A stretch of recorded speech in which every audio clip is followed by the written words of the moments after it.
आज का टॉपिक है केराटाइटिस। तो केराटाइटिस जो है वो inflammation of the soft tissue of the eyelid होता है, यानी कि जो कॉर्निया है, कॉर्निया के इन्फ्लेमेशन को हम कहते हैं केराटाइटिस।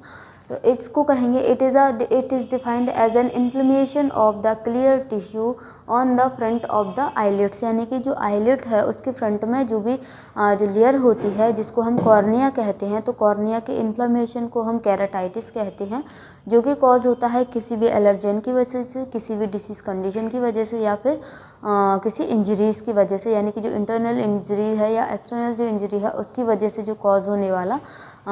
कॉज हो सकता है इन्फ्लेमेशन, उसको हम कहेंगे केराटाइटिस, जो कि कॉज होगा कॉर्नियल एरिया में। तो इसके कॉजेज़ के बारे में बात करेंगे कि इसके कॉजेज़ क्या क्या होते हैं। वो है इन्फेक्शन हो सकता है किसी भी तरह का, यानी कि जो बैक्टीरिया है बैक्टीरियल इन्फेक्शन हो सकता है, या फिर वायरल या पैरासाइटिक जो इन्फेक्शन है वो हो सकता है। इसके अलावा कोई भी इंजरी हो सकती है, यानी कि जो एक्सटर्नल इंजरी है उसकी वजह से भी केराटाइटिस जो है वो कॉज हो सकता है। इसके अलावा है डिसीज़ कंडीशन में जैसे कि जो ड्राई आई सिंड्रोम है, या फिर जो अनदर जो डिसीज़ कंडीशंस है उनकी वजह से अगर आई के ऊपर ज़्यादा प्रेशर पड़ रहा है, या फिर कोई भी अनदर डिसीज़ कंडीशन है, इन्फ्लेमेटरी डिसीज़ है, उसकी वजह से अगर जो इन्फेक्शन है वो ट्रैवल होके आई तक आता है तो वो केराटाइटिस जो है वो कॉज कर सकता है। तो कोई भी डिसीज़ कंडीशन जो है वो केराटाइटिस कॉज कर सकती है। इसके अलावा है वीकेंड इम्यून सिस्टम, यानी कि जिनकी का भी जो इम्यून सिस्टम है जो वीक होता है तो उनको क्या है केराटाइटिस होने के जो है चांसेस रहते हैं, यानी कि उनको केराटाइटिस की कंडीशन जो कॉर्नियल इन्फ्लेमेशन की कंडीशन जो है वो उनको कॉज हो सकती है। इसके अलावा है वियरिंग कॉन्टैक्ट लेंसेस, यानी कि जो लोग कॉन्टैक्ट लेंस वियर करते हैं उनमें जो है उन लोग को चांस रहते हैं कि केराटाइटिस हो सकता है, क्योंकि जो कॉन्टैक्ट लेंस जो है वो वियर करते हैं, अगर कंटामिनेटेड लेंस है या फिर कंटामिनेटेड हैंड से उनको अगर वियर करते हैं तो उसकी वजह से भी केराटाइटिस की कंडीशन जो है वो कॉज हो सकती है। इसके अलावा है allergens and intense light. Allergens में जैसे कि कोई भी एलर्जिक एजेंट है, अगर उसके एक्सपोजर में कोई भी पेशेंट आता है, कोई भी पर्सन आता है तो उसको जो है केराटाइटिस होने के जो चांसेस बढ़ जाते हैं। इसके अलावा है इंटेंस लाइट, यानी कि जो लोग बहुत ज़्यादा लाइटिंग में रहते हैं तो उनकी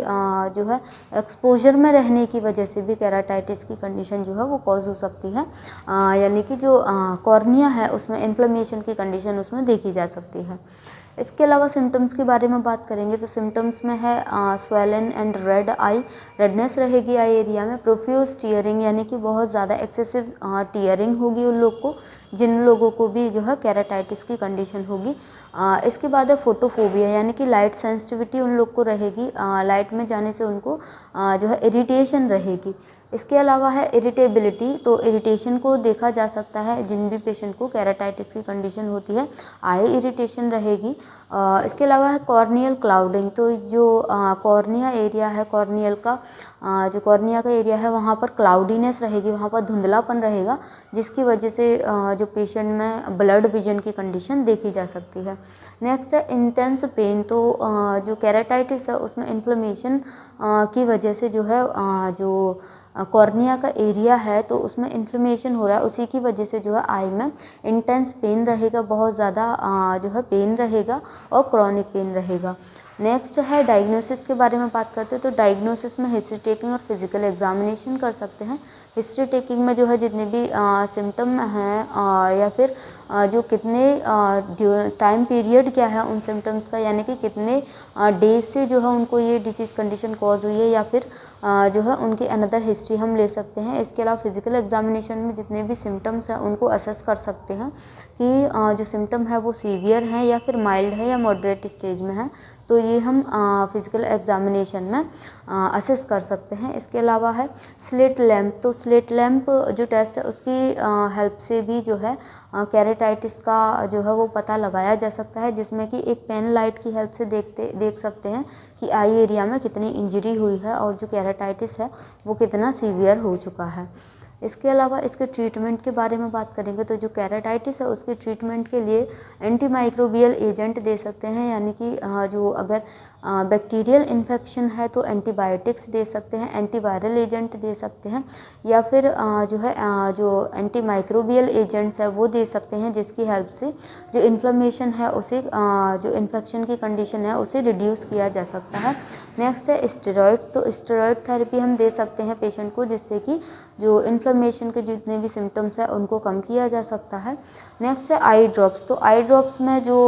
जैसे कि ड्राई आई सिंड्रोम है, आई में ड्राइनेस हो रही है या इन्फ्लेमेशन की कंडीशन है, जो सीक्रेशन हो रहा है, क्रस्टी सीक्रेशंस हो रहा है, तो उस सबको कम करने के लिए आई ड्रॉप्स दे सकते हैं, जिनकी हेल्प से जो इन्फ्लेमेशन है उसको कम किया जा सकता है और जो ड्राइनेस है उसको कम किया जा सकता है। नेक्स्ट हम नर्सिंग मैनेजमेंट के बारे में बात करेंगे। तो नर्सिंग मैनेजमेंट में